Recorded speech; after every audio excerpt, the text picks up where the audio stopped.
ऐसा बड़े हादसे का दिन है और अब ये सवाल भी है देश के सामने कि अब जनरल रावत के पद पर किसकी नियुक्ति की जाए। तो हो सकता है उसको लेकर के भी कोई फैसला यहाँ पर हो या उसके बारे में आगे कोई बात की जाए। तो कैबिनेट कमेटी ऑन सिक्योरिटी की मीटिंग इस वक्त चल रही है। प्रधानमंत्री आवास पर यह बैठक जारी है, वहां की तस्वीरें आपके सामने। और देवेंद्र हमको बता रहे थे कि सुबह भी कैबिनेट की मीटिंग होने वाली थी तब जब यह हादसा हुआ और इसकी जानकारी प्रधानमंत्री को दी गई थी और उसके बाद कैबिनेट में फिर रक्षा मंत्री ने इसके बारे में विस्तार से बताया था और उसके बाद फिर मीटिंग से जल्दी रक्षा मंत्री बाहर चले गए और अपने अधिकारियों के साथ अपने दफ्तर में उन्होंने हालात पर समीक्षा की। और उसके बाद जब सारी बातें स्पष्ट हो गई, उन्हें यह जानकारी दे दी गई कि जनरल रावत नहीं रहे हैं, तो उसके बाद फिर वो जनरल रावत के घर जाकर उनके परिजनों से मिले और उसके बाद आर्मी चीफ भी वहां पर पहुंचे। तो यकीनन आज एक बहुत ही बड़ी क्षति का दिन हम सब के लिए रहा है। और विंग कमांडर सहाय साहब जो हैं हमें बता रहे थे अभी कि जनरल रावत के सबसे बड़े योगदान को किस रूप में हमें याद रखना चाहिए। जी सहाय साहब। हाँ, जनरल रावत की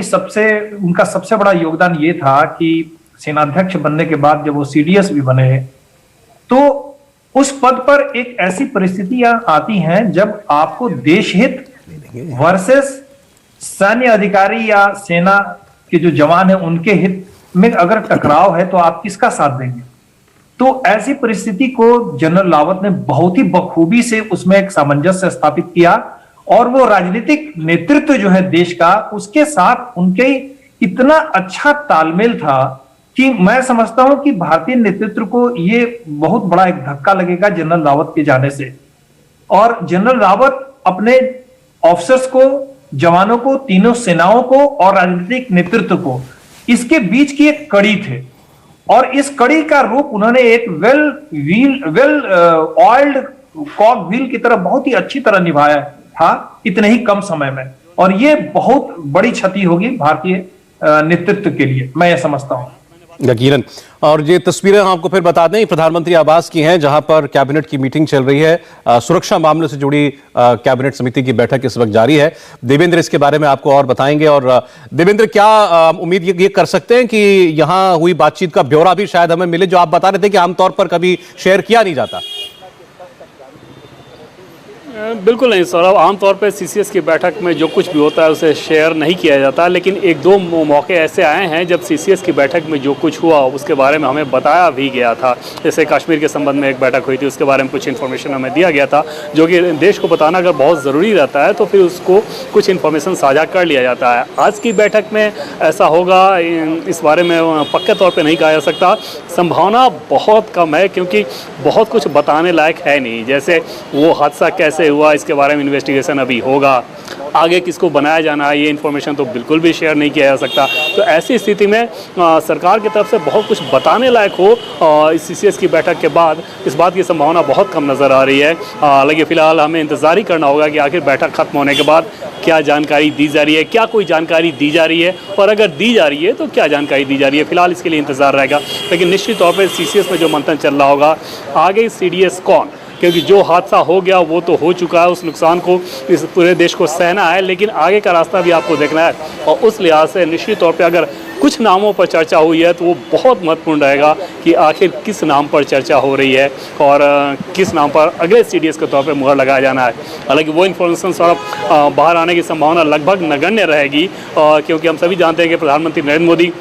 की सरकार है जो वो फैसला लेती है वो किस हिसाब से लेती है। और यहाँ तो मामला इतना सुपर सेंसिटिव है कि इसके बारे में तो उम्मीद ही नहीं की जानी चाहिए कि पहले कोई बहुत ज़्यादा जानकारी सामने दे दी जाए, लेकिन बैठक खत्म होने के बाद ही पूरी तस्वीर साफ हो पाएगी। फिलहाल अभी भी ये बैठक जारी है और 6:30 बजे ये बैठक शुरू हो गई थी और अभी 7:06 हो रहे हैं, मतलब 36 मिनट हो गए इस बैठक को चलते हुए। अब से थोड़ी देर के बाद शायद ये बैठक खत्म हो जाए, अगर कोई एक्सेप्शनल चर्चा नहीं हो रही होगी तो। जी पांडे साहब, चूंकि हम लोग बात बार बार कर रहे हैं इस बारे में कि अगला सीडीएस देश का कौन हो सकता है, तो जब ये पद बनाया गया क्या उस वक्त ये संभावनाएं भी सोची जाती हैं और उसका निदान हो ये पहले तय ये सोच के रखा जाता है कि फर्ज करें ऐसी कोई आकस्मिक घटना हो जाए तो?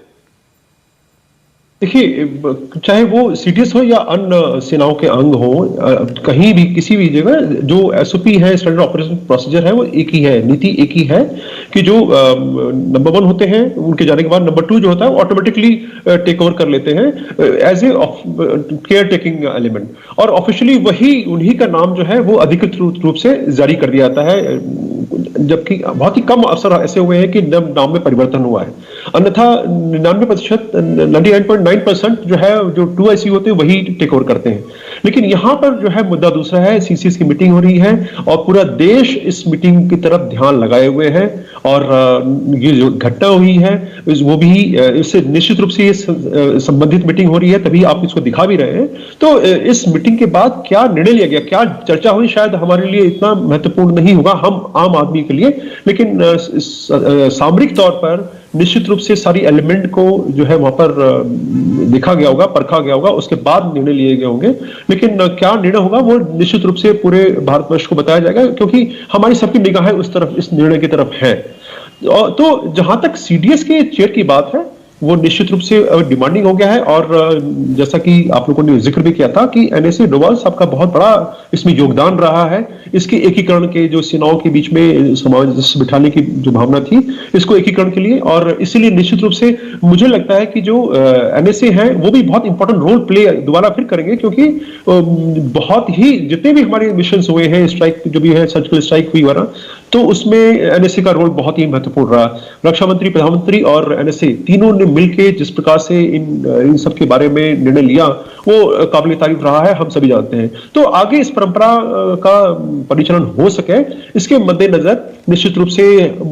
इस पर निर्णय लिया जाएगा कि एक सक्षम योग्य व्यक्ति ही बैठे, और निश्चित रूप से जो बाकी जो उनके लोग होंगे, उनके अंडर सबऑर्डिनेट्स होते हैं, वो उनका सपोर्ट करते हैं, क्योंकि जैसा कि सेना में ये नियम है कि जो यूनिट होती है वो परिवार होता है, इस प्रकार पूरी सेना है वो परिवार है, और वो जो सीनियर लोग हैं वो हमारे घर के मुखिया हैं, और हमारी जैसे सांस्कृतिक परंपरा है कि हम मुखिया को सम्मान देते हैं, उनकी इज्जत करते हैं, उनके आज्ञा का पालन करते हैं। वही परंपरा का जो है निर्वाह सेनाओं में भी होता है जी। तो निश्चित रूप से एक सेंटिमेंटल कनेक्ट भी होता है, और इसलिए जब सेना में ऐसा कोई घटना होती है तो पूरी सेना में एक जिसे कहता है कि दुख भरा वातावरण आ जाता है, विषादपूर्ण होता है। जाहिर आपने जैसे कहा कि हर सैनिक सेना को अपना परिवार मानता है, और उस नाते से आप देखें तो चाहे वो सेनाओं के चीफ हों, कोई कमांडिंग ऑफिसर हो, और आप सीडीएस हों, तो उनका जो ओहदा होता है एक फादर फिगर की तरह होता है। जनरल बिपिन रावत के परिवार में